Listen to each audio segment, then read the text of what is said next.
Checking if it's recording. It is recording. That's nice. Well, I'm here with another video. As you can see, I'm starting to put on this promise. I said in my last video that that was gonna be like the first video, the dopamine detox, but I didn't think that like just me talking like low energy and just doing outside, I didn't think that was a good start. So I'm gonna start with this, and this is gonna just be about the music thing that I was talking about last video. And I did say that was gonna be for next week, but I decided I want to do it for today. And this is gonna be a very like simple video because I don't think there's really much to really talk about. But then also there is a lot to digest. So we're gonna start with just music. Now, why do I want to talk about music? So ever since I started my dopamine detox a day ago, yeah, it's only been a day. I have been kind of successful, 80% successful. I would say that. So I've done the goals that I meant to do today, and I will show you like my goal sheet, right? And my schedule. So if you don't know, I started a dopamine detox, and this was due to the fact that I was just very unproductive and like just addicted to like YouTube and social media and stuff like that, and I just needed to stop it, right? Here.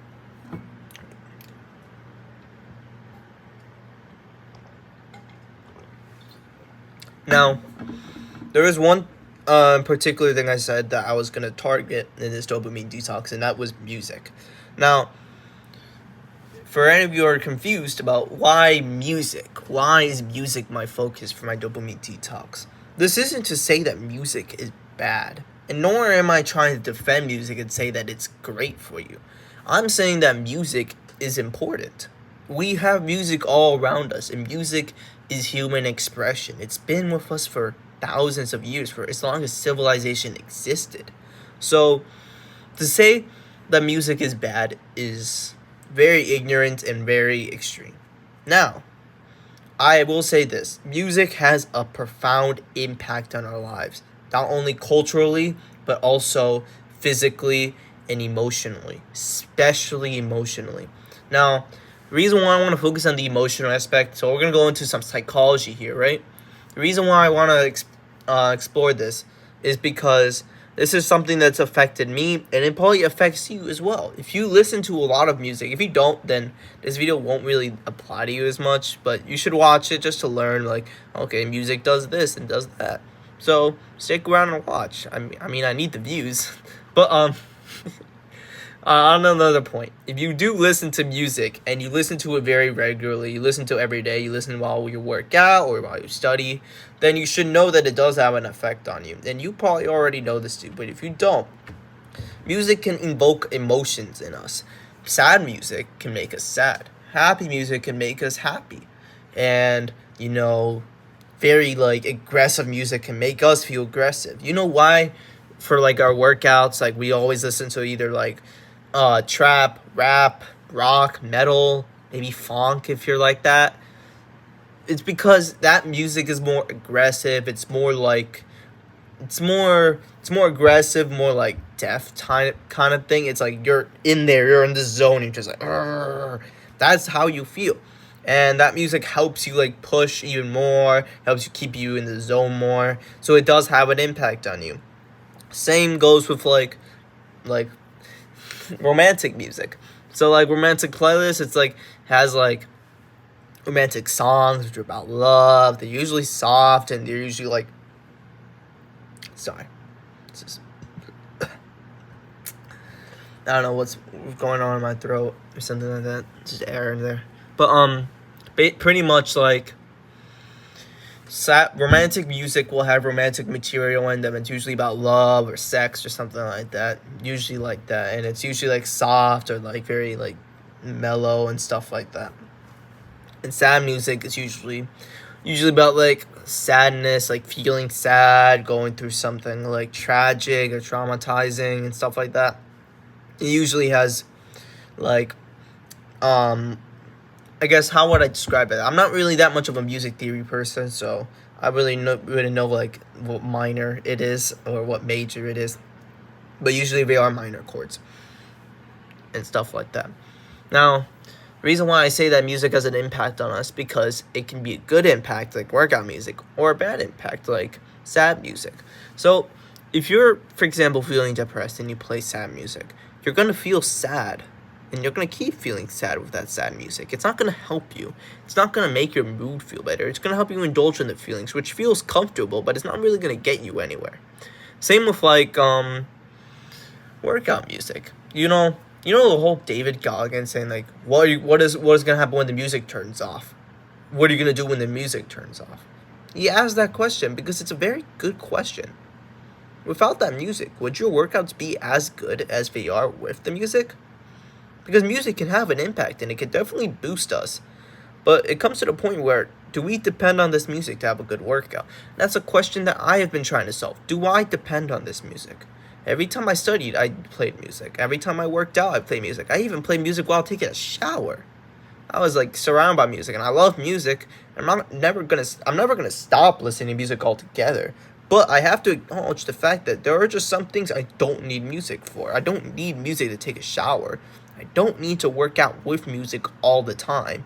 And I don't need to study with music because I found out listening to music doesn't make me that much productive. It just distracts me or just gives me some stimulation, which also will distract me. So that's why I started this dopamine detox, and it's to like lessen the impact music has on me. And I've done a fair good job of that. Like, I wish I could show you the screenshots right now, but I don't really edit these videos and I won't. But before my screen time, before this dopamine detox, right? So pretty much literally yesterday, I had like 9 to 10 hours of screen time. And that's like a lot. It's mostly YouTube, mostly messages, mostly like music and stuff like Spotify or something like that. I don't know why the camera moved. But you know my screen time for today? It's literally like less than 3 hours. Less than 3 hours. And that is almost like a 66% decrease. Almost a 70% decrease.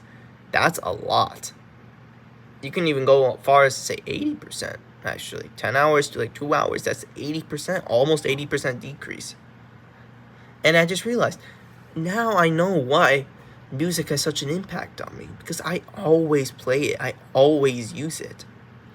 And music is just like video games and drugs and stuff like that. When you use it over and over again, you get desensitized to it. And now that original stimulus you put yourself through isn't enough, and now you have to increase it. That's what leads to addiction. Now, music addiction, that sounds crazy, right? Like, you can be addicted to music. You could be addicted to listening to music. You can't go a day without listening to music. Yeah, you can do that. I've been through that. I've had a music addiction, and now I'm stopping that.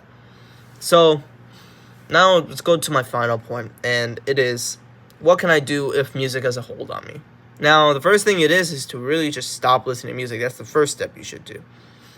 And it's really not as easy as I say it is. Like, stopping music. Oh, yeah, I can do that. I don't have to listen to music. Okay. So, I want you to try this. If you're working out with music, go one workout without music and see how much of a difference it is. Believe me, I did too. And what I found was, when I worked out with music, I had my normal workouts. It was great. I was pushing through and all that stuff. When I worked out without music, it was a lot different. I wouldn't say it was worse, because I still hit the lifts that I lifted, but it felt harder. I felt less motivated to. I was less driven to. And that made it harder. So the workouts were harder. Even though I got the lifts, they were harder. You see, music won't increase your strength, but it does something to your mind where you will experience more drive and more motivation. And now you can hit that way, because before you didn't have that willpower, or you didn't have the will to. But now you do, because you have the music. Remove that music and you can see just how much your brain is so used to having music and how it acts differently without it. If you don't listen to music while you work out, and you listen to it one time and you don't do it again, it won't affect you. Maybe it'll actually make your workouts better. You'll feel like you're working out better with the music, and most likely you're probably going to keep listening to the music. But if you stopped, It's like it's not going to affect you that much. You're just going to go back to your normal workout because you've had more workouts without music than music. But ask yourself this question. How many workouts have you gone without music? Probably not a lot. Maybe few. Maybe even none. And I could say, like, I started working out without music pretty much the beginning of this month. It was the first thing that I did. I didn't really start this dopamine detox then, but it was the first thing I did. And I want to say that the first week was hard to, like, not listen to music. But I found that I was able to reset myself back to where I was doing before with the music. Now I don't have without the music. And that's just called sensitization. You're now gaining the sensitivity to that dopamine, right? I say dopamine, it's such a bro science term. Like, I'm to the stimulation. So because we have a reward center in our brain, that's where the dopaminergic neurons are, right? And those are what give you pleasure. Those are what give you motivation, right? Motivation to do that pleasurable thing, right? So that's why, like, how can I say this? That's why it's important to know what has an impact on you or not, especially with music. Because what I found is that through this dopamine detox, just how much, like, boring my day would become without music. It's like I just needed that in my mind. And I remember I was hanging out with my friends, but I had to go back to my dorm to, like, eat dinner, right? So I did that. I went back and I was thinking, oh, I'm just gonna listen to music. I listened to it, put the AirPods on, put the music, but I didn't have my music downloaded and I had shit service, so it couldn't play the music. But then I was like, you know what, I'm not gonna listen to it anymore. And I realized I just unconsciously just wanted to listen to music while walking. It was like such a habit that I had to listen to music while I was walking, but I didn't. Because I realized, like, literally, if that music was able to play, I would have played the music all the way through. But if it didn't, and I just got that it didn't, and I got that lapse in judgment, I was like, shit, I'm pretty much a slave to it. No, am I shitting on music? Am I saying it's a bad thing? No. But we need to realize that we have to do everything in moderation. These instant gratification things, we can indulge in them sometimes, and they won't cause any harm. But it has to be sometimes. It has to be infrequent, spontaneous. It has to be like that. It cannot be a habit. If it is a habit, it will get addictive. Video games, porn, drugs, music, any type of stimulation, it can get addictive. Even with junk food as well. Junk food. If you keep eating junk food, you're more likely to eat it the next day, and then you're going to keep eating it over and over again. So this is my first video on the dopamine detox. I wanted to put this out because, frankly, I felt like shit just not having a video and just putting, like, that bullshit video I put yesterday where it was just me just spewing nonsense. And I feel like this video is kind of spewing nonsense too. But, like, these videos are going to get better over time. Frankly, I don't script these videos. I just go hit record and that's it. So pretty much that's just all I have to say. Music, it's not bad, but control how much you listen to it. Make sure you know and experiment. See, can I go work out without music, right? And see how different it is. Can I take a shower without music, or can I study without music? I'm going to study without music. I studied without music today. And it felt worse, honestly. I'm going to be honest. It felt worse. I was just much more, like, bored, right? But I was also more productive. I was able to do the work because I didn't have to change the music. See what I mean? Now, that's all I'm going to say for today. Make sure to do the hard work when you don't feel like it, and stay strong, and keep doing you. Peace.